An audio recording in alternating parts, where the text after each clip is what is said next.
Na região norte da Alemanha existe uma área com uma enorme cadeia de montanhas. Nessa região tem algumas cidades pequenas e também várias vilas.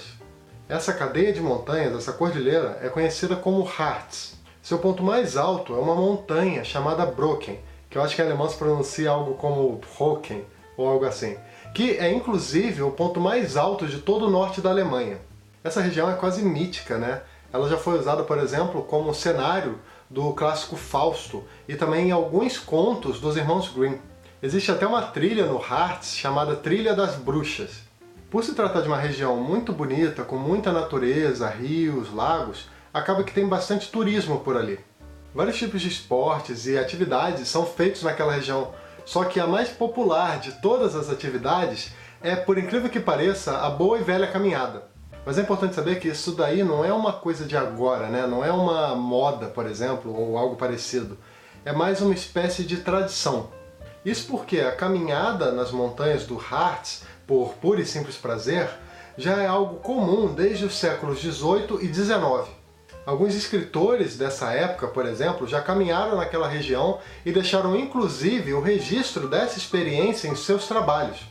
É o caso, por exemplo, do dinamarquês Hans Christian Andersen, que é muito famoso, né, pelos seus contos de fada, mas que também escreveu alguns esboços de viagem, sendo que tem um deles especificamente que fala sobre a sua jornada ao Harz.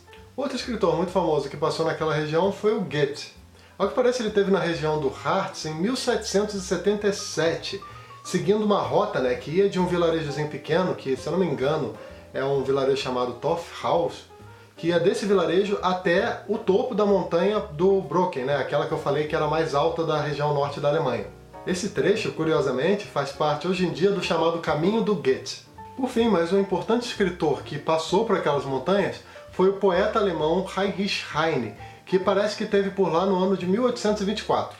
Naquele ano, esse poeta estudava na Universidade do Göttingen, que fica numa cidade universitária bem próxima da cadeia montanhosa do Harz.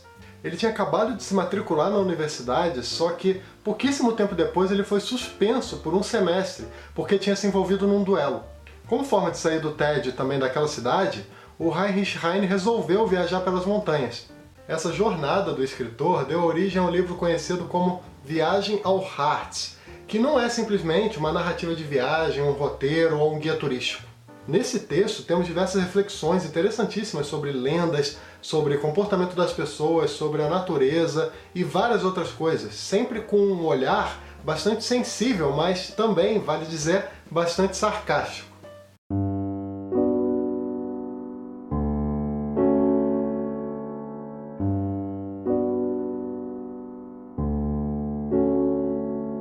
O Heinrich Heine é considerado um dos grandes poetas da Alemanha e também um dos escritores mais importantes que já surgiram por lá. Esse poeta é muito conhecido por ter utilizado, né, nos seus poemas uma linguagem mais comum, uma linguagem mais do cotidiano, o que ajudou inclusive a popularizar esse gênero. O livro Viagem ao Harz, que é da editora 34 e tem tradução do Maurício Mendonça Cardoso, não é um livro de poesia, tá? Mas contém alguns poemas, se eu não me engano uns 5 ou 6, que são todos muito bonitos e que também ajudam a compreender ainda mais as reflexões do autor. No texto, Heine narra toda a sua viagem no Harz, desde a saída da cidade universitária até chegar ao ponto mais alto da região. Em todo local que ele passa, todas as pessoas que conversam com ele, para tudo ele escreve o seu ponto de vista, que muitas vezes é um tanto quanto cruel e irônico. Ele, por exemplo, antes de sair da cidade universitária, ironiza absolutamente tudo que tem por ali, sabe? Desde a própria cidade, a população dessa cidade, até os estudantes e principalmente os professores. Tem um trecho que dá pra ver isso, sabe? Quando ele compara as universidades e os professores com as pirâmides do Egito. Ele diz o seguinte: a cada 3 anos surge uma nova geração de estudantes, formando uma corrente humana em fluxo eterno, em que cada onda semestral força a outra adiante. Só os velhos professores continuam parados diante desse movimento geral, inabalavelmente estáticos, como as pirâmides do Egito. Guardada aqui a diferença de que nas pirâmides universitárias não se esconde nenhuma sabedoria. Uma das críticas mais comuns que dá para se perceber logo de cara é o grande incômodo que ele tem com as pessoas que pensam sempre de uma forma muito racional. Tem uma parte, por exemplo, que ele diz que se um determinado espectador da natureza não tem amor no coração, Essa pessoa não consegue de jeito nenhum ver a beleza das coisas. Esse tipo de pessoa não conseguiria, né, ver beleza no sol ou ver beleza nas árvores, sabe? Ela, por exemplo, ela só conseguiria pensar no sol de acordo com quantos quilômetros de diâmetro ele tem, ou pensar nas árvores como algo que serve para se transformar em lenha. De vilarejo em vilarejo, de hospedaria em hospedaria, o Heinrich Heine vai conhecendo várias pessoas, sempre aprendendo alguma coisa com elas e também sempre filosofando bastante. Uma das partes que eu mais gostei foi quando ele visita famílias de homens que trabalhavam nas minas e observa ali a vida daquelas pessoas.